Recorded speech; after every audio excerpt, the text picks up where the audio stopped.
Thank you very much. All right, so thank you everyone for joining in today. So the title of my presentation is Energy Transition and the Role of Cities, Neighborhoods, and Grassroots Organizations. So as Evan mentioned, I'm an urban planner, and my focus is on cities and the most fundamental unit of city, which is a neighborhood.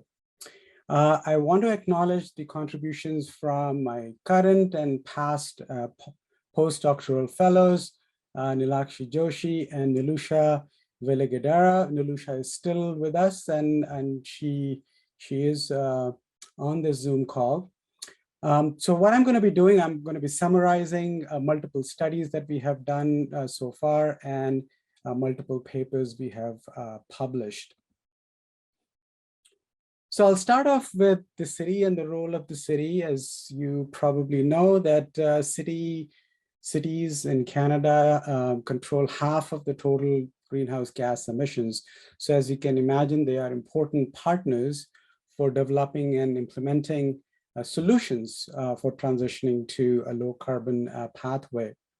And cities have taken steps, they're planning and implementing strategies to reach low carbon trajectory. And a good example is Vancouver's Greenest City 2020 action plan. And then Edmonton has its own, which I will talk about in a minute or so. Neighborhood within the city structure, as I mentioned, I consider neighborhood as sort of as a fundamental unit where a climate action can become more tangible and has the potential to engage communities. So a neighborhood level climate action could aim to achieve a neighborhood scale sustainability, resiliency by engaging residents of a neighborhood, municipality, local institution, and of course the neighborhood association. So there is a growing momentum to understand bottom-up action to lead and direct sustainable transition. And community-based or neighborhood-based grassroots organizations are quite important. They're termed as innovative niches, which have the potential for large-scale sustainability transformations. So their initiatives so far have included community-level recycling, community gardening, low-impact housing, things of that in nature. So if you just focus on Edmonton, community leagues are sort of the ones that play this role at the neighborhood level. So that's what I'm going to focus on in the coming slides. So just focusing on Edmonton, Edmonton makes an interesting case study because it is one of the highest per capita greenhouse gas footprint among all Canadian cities. And as you know, it's in the oil-rich province of Alberta, which then influence much of the environmental and climate change policy. So I wanted to discuss 4 themes that either enable or challenge municipal energy transitions. First is geographical location. Cities are not islands, obviously, so they draw energy and other resources from the region that surrounds them. And in the case of Edmonton being geographically located in oil and gas-rich region, Edmonton enjoys relatively low prices of energy. So that's one factor. Political territoriality. This basically means the spheres of influence in a city in terms of its power and function when planning for energy transition. So in the case of the city of Edmonton, while it aims to assume a leadership position in designing plans and policies to reduce greenhouse gas emission, it is in many ways constrained from implementing its plans by provincial funding, policy, and legislation. So that's the second one. The third is physical urban landscape. So again, back to Edmonton, there are a number of local physical and social constraints. We know that the city has emerged and matured during the automobile era. So, and there are relatively few constraints in terms of its expansion outwards. And all of this has resulted in city being a little bit on the low density side in terms of its build form.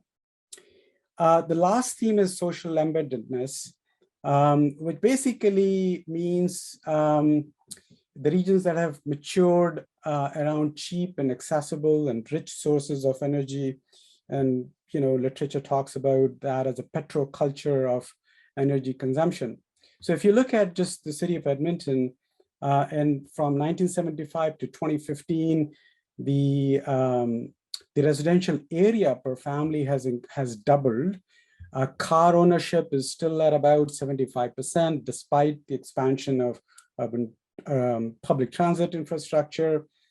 Even if you look at the outer suburbs of Edmonton, the density has increased over the years. The building topology has increased as well. Homes are more energy efficient. But if you look at the square foot area of space per capita, it has increased multiple folds. So, if you just take the example of Summerside, so if you reduce the floor area per person in Summerside neighborhood from the 822 square feet currently to 500, that neighborhood's greenhouse gas emission could come down by about 40%. So as you can see, even though we have done things, but the floor area has increased quite a bit. Edmonton has community energy transition strategy, which has been revised, updated in 2021, and aims to reduce greenhouse gas emissions by 35% below the 2005 levels by 2030. And then it has, in the new update in 2021, has realigned the emission targets with IPCC's goal to limit the rise of global average temperature increase to 1.5 degrees Celsius. So the update now puts forth strategies to reduce Edmonton's current per capita greenhouse gas emissions from 19 tons of carbon dioxide to 3.2 tons by 2035, and then achieve carbon neutrality by 2050. As I mentioned, Edmonton produces one of the highest greenhouse gas emissions in the country, about 19 to 20 tons, in comparison to Vancouver, which is about 10.2, Toronto at about 9.7, and same is the case with Winnipeg. So Edmonton is fairly high in that respect. Okay, now to the neighborhood. Neighborhood are an important scale of physical and social organization within the structure of cities. It is in these neighborhoods that climate action gets contested, deconstructed in many ways, and then reconstructed. Neighborhood scale is something that urban residents can recognize, can understand. This is a place experimentation and participation around climate change can take place.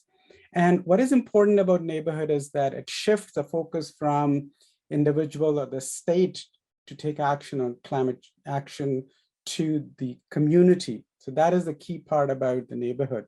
But it comes with a number of challenges, and they're listed on the slide. Social challenges, and this is a lot to do with the fact that the scale of the neighborhood does not always guarantee participation. Individual social interests can influence potential volunteers. Social capital that usually exists at the neighborhood level may overlook certain community groups, so they may feel excluded from the community action. And new suburban neighborhoods, especially in the case of Edmonton, might not have experience with how to bring all of these networks together and engage in environmental activism. There are numerous data challenges at the neighborhood level, power and resource, so mismatch between the expectation with regards to climate action and the limited resources that may be available at the neighborhood level. And then you have the community challenges as to how to bring everyone together. And often neighborhood scale projects are short-lived in nature. So as you can see, there are a number of challenges attached. So the key takeaway from the neighborhood part is that, and the city, the two important ones. So varied geographies create uneven playing fields, especially in regards to energy planning. So in the case of Edmonton, the physical availability of fossil fuel, where it is located, the provincial policy, there are key factors in how much city can act on this front. Limited legislative power also has certain issues in regards to moving towards low pollution sources like wind and solar. Now, there's some changes that have occurred. You probably know of EPCOR putting together a solar farm, plans to generate about 15% of the total power it currently generates in the near future.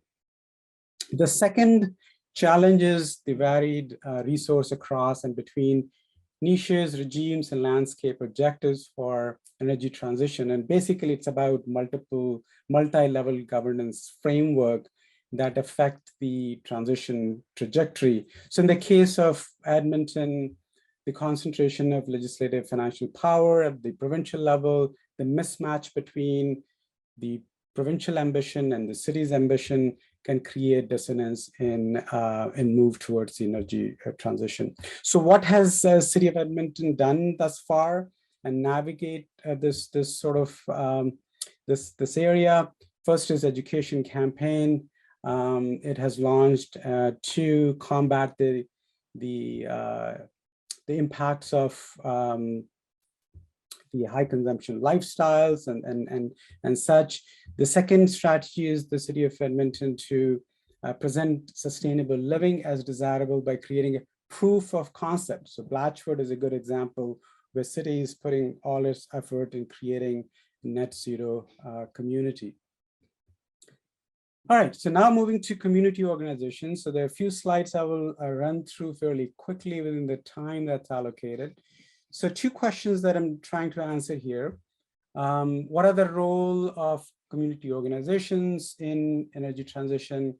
And how do community leagues, in the case of Edmonton, adopt or adapt the ideas of energy transition? So community-based organizations, they're kind of, and their role in sustainability is defined as innovative networks of activists and organizations that lead bottom-up solutions for sustainable development and respond to the local situation and interest and values of the community involved. There are a number of opportunities. The fact that there's existing organizational structure vis-a-vis community league, its presence in the community, in terms of the diffusion of energy transition ideas, it has access to neighborhood residents. There's already a trust and familiarity that exists. And here are a few examples. The Blue Quill, the pictures that you see on your left, the Blue Quill Community League has perhaps the largest solar panels, generate solar power and reduces the community hall's power consumption by about 30%. The similar work has been done by Cloverdale, and it has also engaged in the tour of its renovated community hall, providing home energy kits to its residents, showcasing electric vehicles and such. Riverdale Community League is another example, and this is a picture of the solar photovoltaic installation that powers the Community League's rink house. So what we also did, we engaged with 10 community leagues out of 21 that are part of Green League's program, and we can talk about that later. About 80 residents from these 10 leagues responded to our online survey. And essentially, we wanted to gauge residents' perception of the adoption of renewable energy by their respective leagues, as well as the extent to which leagues' activity have influenced their own actions. So the survey findings indicate that among the residents, 80 of them, 91% were aware of the physical measures taken by the league. That's For instance, installing rooftop solar panels, retrofitting furnaces, windows, getting energy audits done and such. 36% of the respondents were aware of the outreach activities like workshops, information sessions that were held. And they found it sort of, moderate to very useful. In terms of the residents, 70% actually indicated they have switched to renewable energy and adopted energy efficiency measures in their homes, like getting the energy audit done, electric furnace, upgrading electric furnace, and so on and so forth. But the last point is, and this is here, only about 33% indicated that the league played a moderate to very important role in influencing their decision. So they did not rely on their leagues to find out things or to help make their own decisions. So among the respondents we surveyed, most of them pointed to various individuals and organizations that influenced and guided their personal energy transitions, and they were mostly their friends and neighbors who had firsthand experience, private companies and consultants, not necessarily their own community league. So you see the limitation there. So this brings us to challenges, the number of challenges vis-a-vis community leagues. Sustainability as a new objective is a bit problematic within the current organization. There's a volunteer burnout, limited volunteer time, energy. Association with sustainability or energy transition has been problematic as well. And this is an excellent quote, which says, so I think there is some interest at the board level, that's the community league board level, but I don't get a real sense of enthusiasm about it, except for one or two members. They have had a traditional role around recreational things and picnics and barbecues, and the ski and the soccer. So that's what has been the traditional role of the league, not so much about energy transition and sustainable activities. So that's where some of the problems exist. Okay, so I'm going to just summarize everything in this slide and three key takeaways. City or neighborhood-led actions are integral to addressing large-scale energy transition. These levels and scales of intervention present opportunities for fostering energy transition, but there are a number of challenges ahead at these levels in addressing energy transition. So I'll stop at that, and thank you very much for listening.